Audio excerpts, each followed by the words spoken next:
Oke, kita mulai dari kisi-kisi yang pertama, yaitu menentukan jumlah barisan pada barisan aritmatika. Nah, di barisan aritmatika yang perlu diketahui yang pertama adalah rumus UN. Jadi kita harus tahu dulu rumus UN. Nah, UN itu sama dengan A tambahkan N-1 kalikan dengan B. Kemudian rumus SN itu sama dengan N dibagi 2A plus N-1 dikalikan dengan B. Ini rumus yang ada di UN. Ditambah lagi yang yaitu mencari nilai B. Mencari nilai B itu bisa gunakan U2 dikurangi U1 atau gunakan U3 dikurangi dengan U2. Atau juga secara umum kalau yang diketahui ternyata nggak urut, UX dan UY yang diketahui, maka untuk mencari bedanya itu UX dikurangi UY kita bagi dengan X min Y. Oke. Contoh,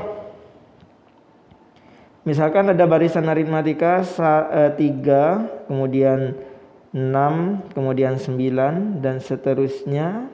Nah, ini kita disuruh mencari jumlah 10 suku pertama. Nah, artinya apa? Kita mencari S10. Kalau dia jumlah 10 suku pertama berarti itu SN. 10 kita masukkan ke rumus 10 per 2. N yang ini kita ganti dengan 2. Dikalikan 2A tambahkan N-1 berarti 10 minus 1 kalikan B.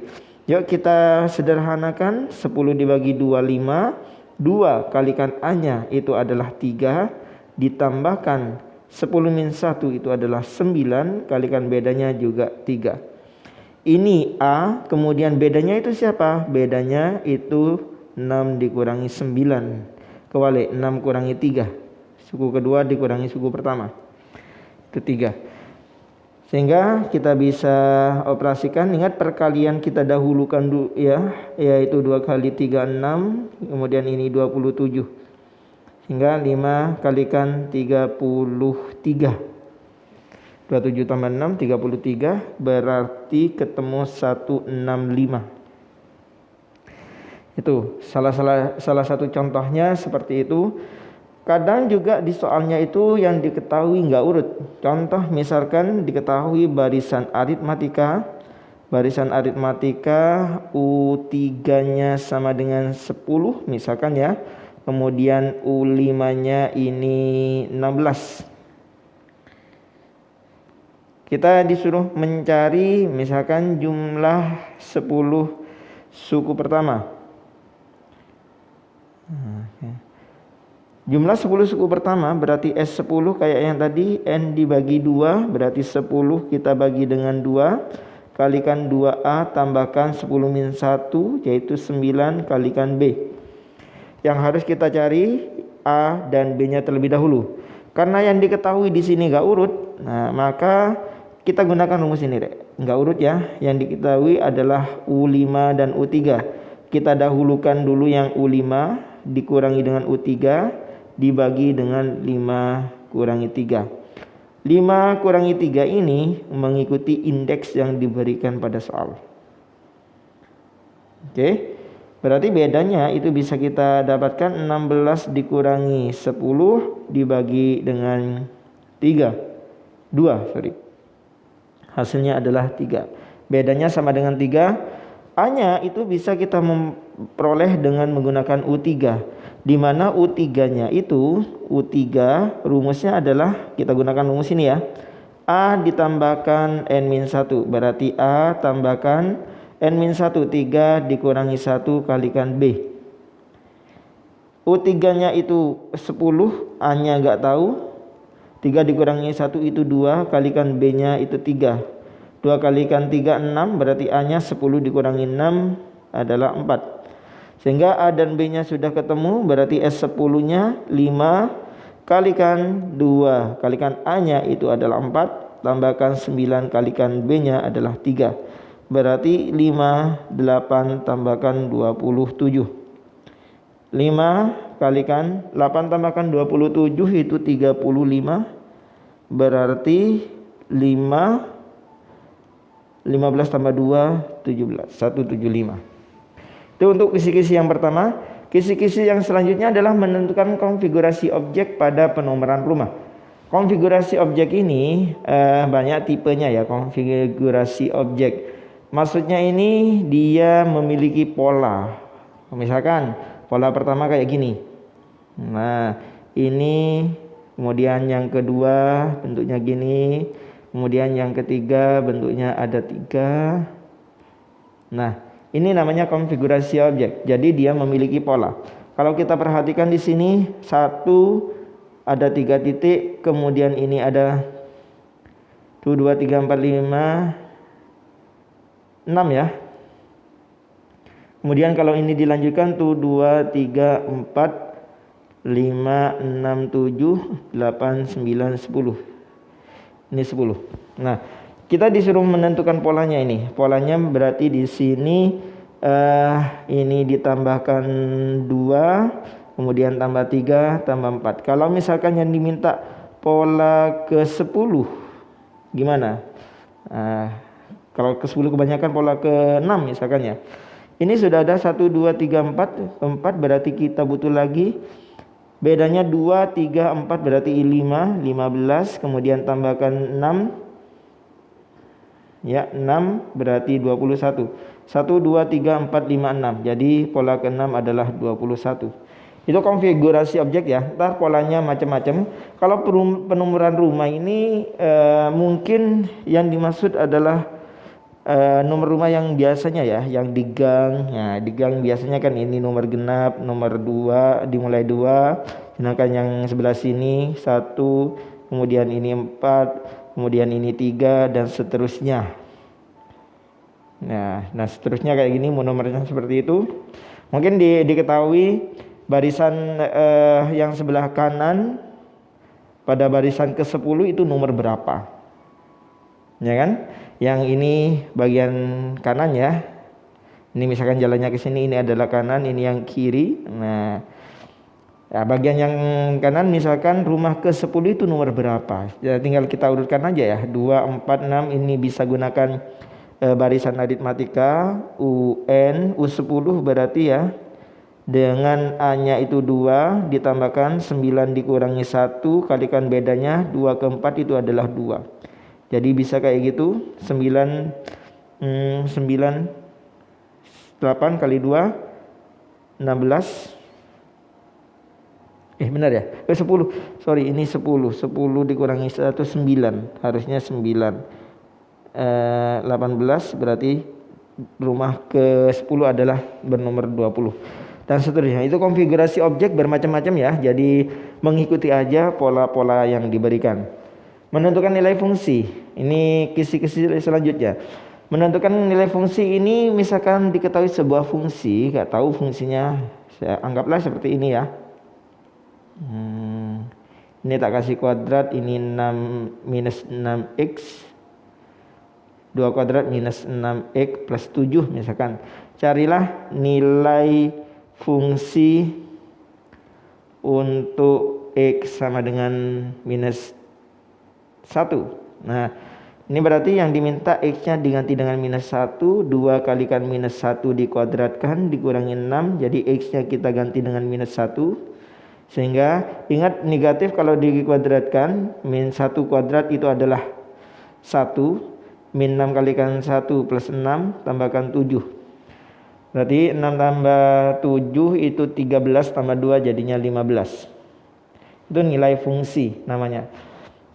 Kadang juga nilai fungsi bisa seperti ini. Fx sama dengan Ax plus 7. Jika diketahui F1-nya, F2-nya sama dengan 5, berapakah nilai dari si A?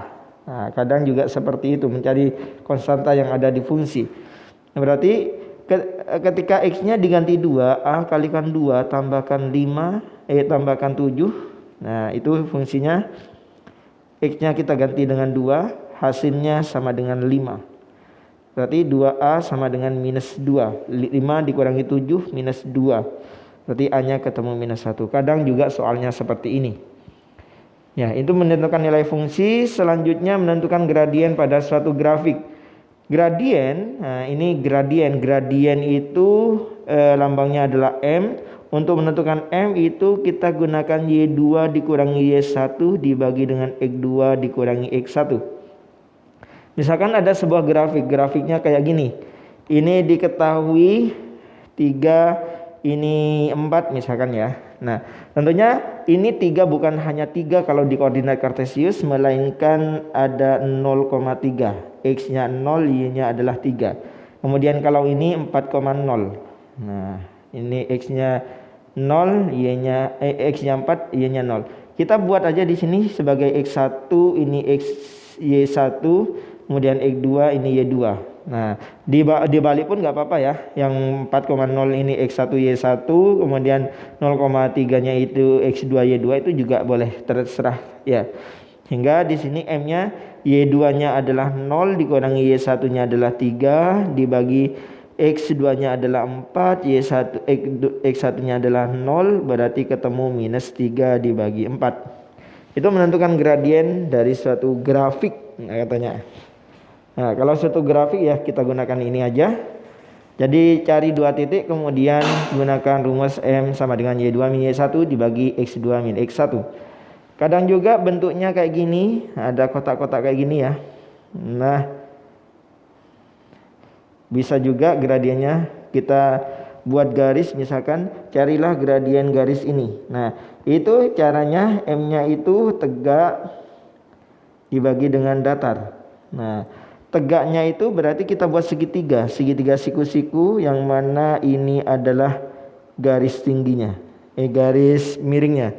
Berarti tegaknya 1, 2, 3, 4, 5, ada 5, sedangkan miringnya cuma datarnya cuma 1. Berarti 5 dibagi dengan 1. Nah, oke, jadi gradiennya adalah 5. Tapi kalau dia arahnya seperti ini, maka gradiennya dia akan negatif. Jadi kalau arahnya ke kanan positif, kalau ke kiri adalah negatif. Sama tegaknya berapa? Kita buat segitiga siku-siku. 1, 2, 3 berarti 3. Datarnya itu adalah 2. Tapi karena miringnya ke kiri, ini kita kasih negatif 3/2. Itu untuk mencari gradien pada suatu grafik. Oke, lanjut menentukan sistem persamaan pada suatu permasalahan. Nah, ini menentukan sistem persamaan pada suatu permasalahan ini banyak ya. Contoh soalnya itu banyak sekali. Ya, bisa kayak gini. Misalkan kita belanja 2 donat dan 3 kue lapis. Nah, 3 donat dan kue lapis harganya itu berapa ya?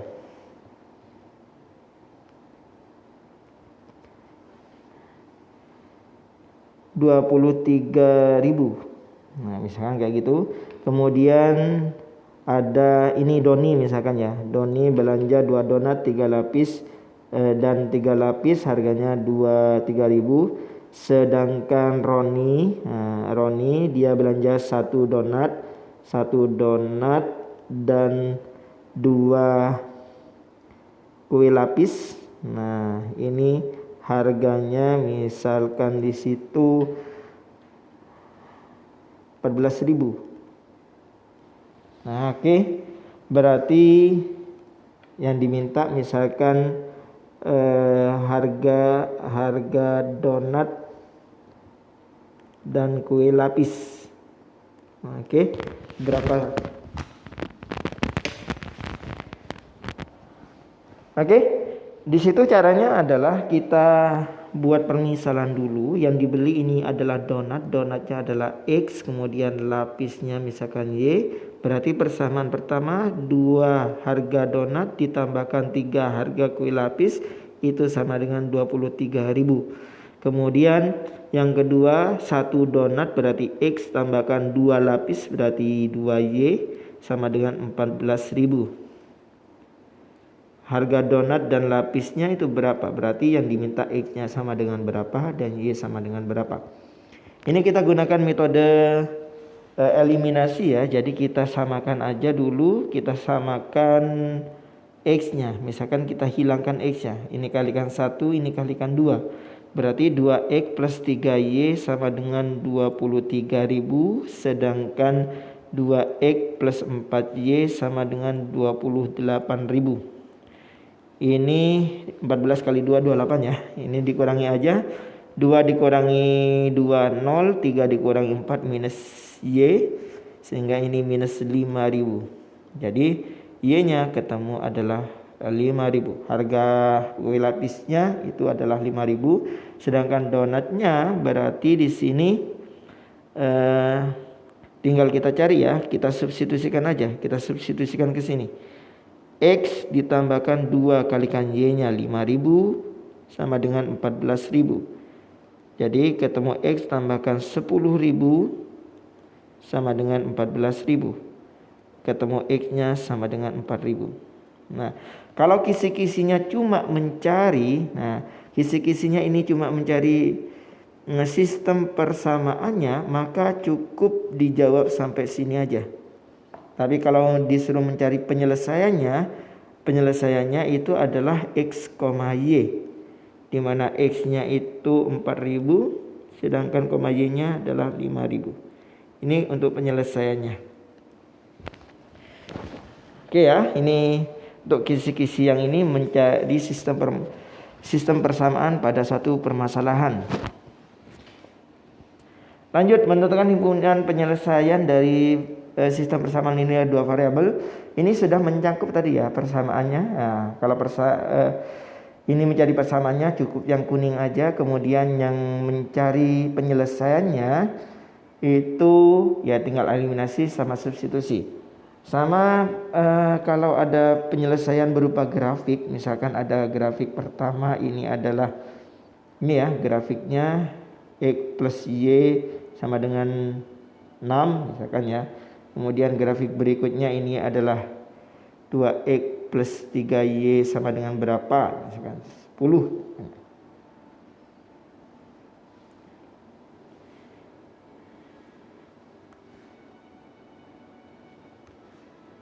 2X 3Y. Nah, misalkan di sini enaknya berapa ya? 12. 18 lah ya.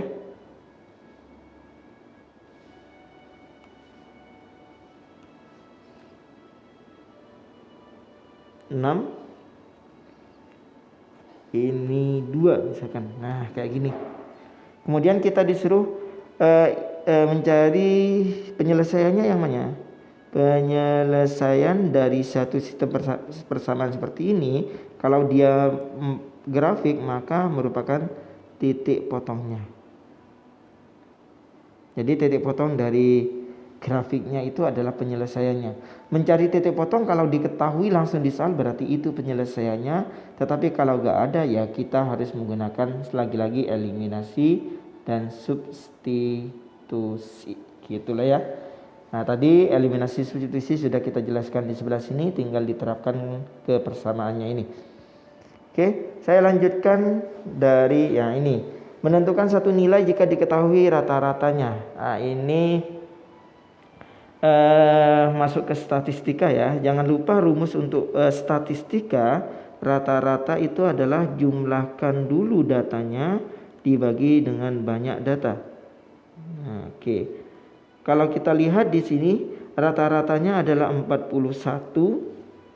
Kemudian datanya kalau kita jumlahkan di situ ada 45 tambahkan 40, ini 45, ini 40. Tambahkanlah yang ini yang nggak tahu sampai berapa itu. Ditambahkan lagi yang ini 30. Kemudian ini 20. Jadi kita tambahkan dikalikan dibagi dengan banyak datanya adalah 5.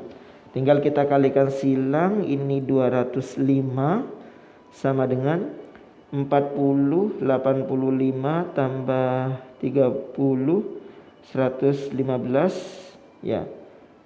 Benar ya, 115 tambahkan 20, 135. Ini tambahkan X. 4 tambah 8, 9, 10, 11, 12, 13, 1, 35 berarti ya. Berarti X-nya ini sudah ketemu 205 dikurangi 135. Berarti kira-kira 70-an. Nah, X-nya sama dengan 70. Jadi seperti itu. Oke, kita lanjutkan ke berikutnya, menentukan modus dari sebuah data. Nah, modus dari sebuah data ini modus ya. Modus itu langsung ya. Modus adalah nilai yang sering muncul.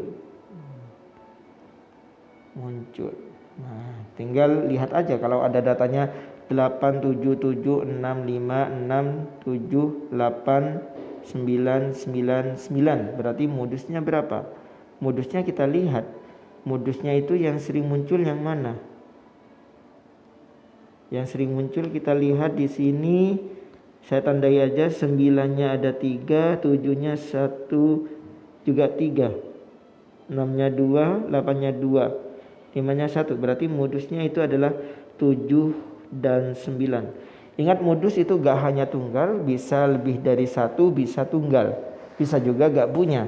Kalau datanya itu sama 8, 7, 9, 10 misalkan, modusnya berapa? Modusnya ya gak ada. Modusnya tidak punya. Karena dia kan gak ada yang sering muncul. Oke, udah ya, seperti itu untuk kisi-kisinya. Semoga bermanfaat.